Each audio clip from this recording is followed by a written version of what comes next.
In the previous lesson, we talked about the reasons people were coming to America, the Pilgrims and the Puritans coming for freedom of religion.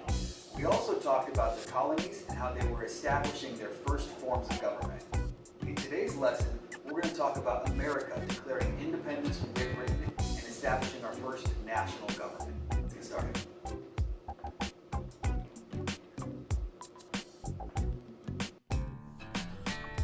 In September of 1774, representatives from the colonies met in Philadelphia. So they're acting as like a representative democracy because not every single person from the colonies is getting together.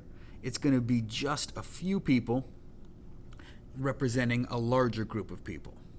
So they came together to talk about their problems with Great Britain. So if you guys remember in the last lesson, we talked about the taxes they were charging us and how people were getting more and more upset about it. We want to solve this problem, but we want to avoid it turning into a war. So the representatives went to the meeting and they drew up a document called the Declaration of Rights. And it was basically a letter to the king telling him how he needed to treat us, how he needed to respect us, and not charge us unfair taxes. It basically told him that we would refuse to pay any taxes unless we had a say in the government and had representation.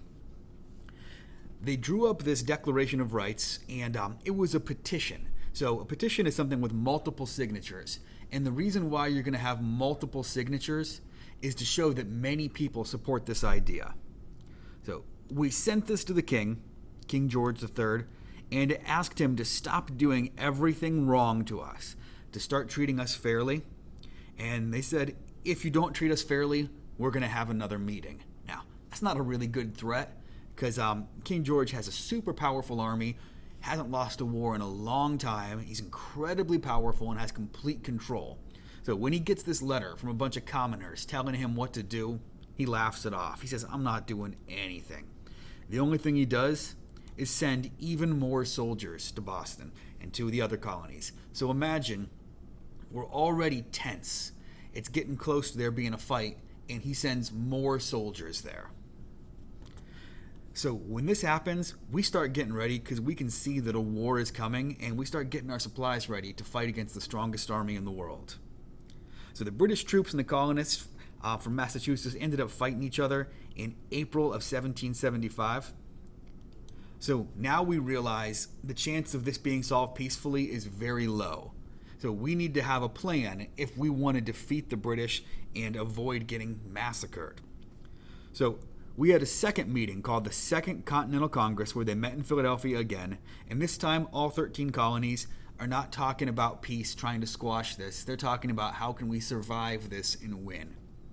They know if we are going to fight Great Britain, we need to have an army, because we had no army. Great Britain provided our army before. Remember, they sent the soldiers to help us fight against the French and the Indians.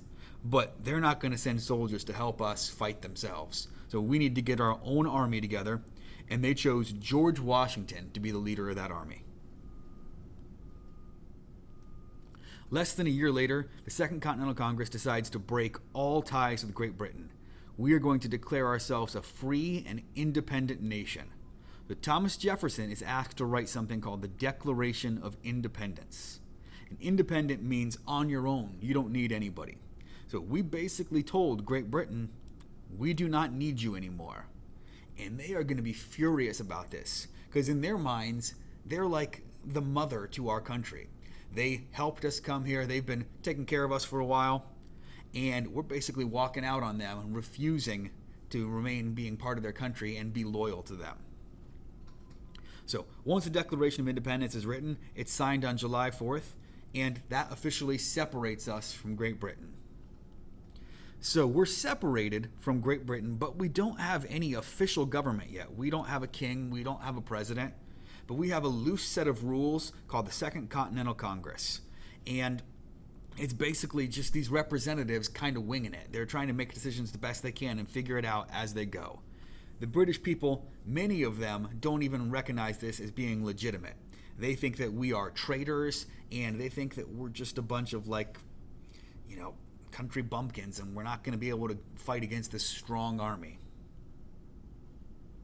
So they label us as traitors, but that doesn't stop us. Many people are tired of Great Britain enforcing their will on us and charging us unfair taxes and getting nothing in return. In the Second Continental Congress, each state gets one vote or one representative. Now, that's different from today because like larger states in the House of Representatives get more votes. Like California gets the most representatives because it has the highest population. But in the initial setup of our government, each state got only one vote. Congress made the laws and carried out the laws, which is also different from today, but we'll get to that a little bit more when we get to the three branches. Congress carries out the war for 5 years. It supplies the army. It borrows and prints money, so we're going to rack up a pretty big debt with this fight. In addition, they realized they needed to have an official set of rules, so they come up with a plan for our government, and it's called the Articles of Confederation.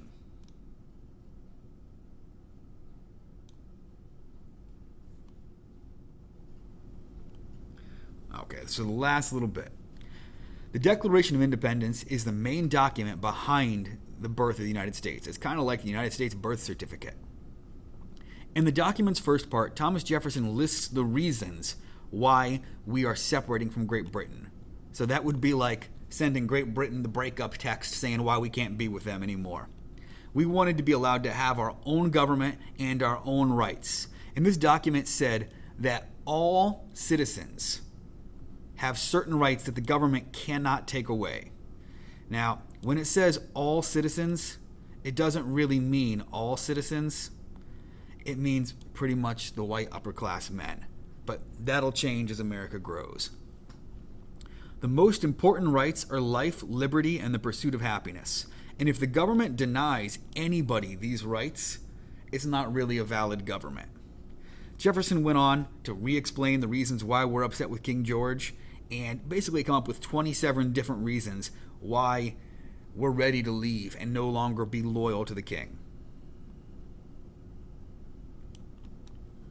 The Declaration of Independence officially cut off all of our ties with Great Britain, and it said, we are free and independent. We are no longer part of your country. We won't follow your rules, and we will make our own decisions about peace, war, and laws from now on. So the Declaration of Independence is a very important document, but it's going to be kind of controversial because there's some people in the colonies who think we should still be loyal to the British. They feel like we owed them, but that opinion will change in time as well. Okay, guys, so now what I need you to do is go into Google Classroom, and we are going to work on the worksheet called Chapter 2 Review. Let's get started.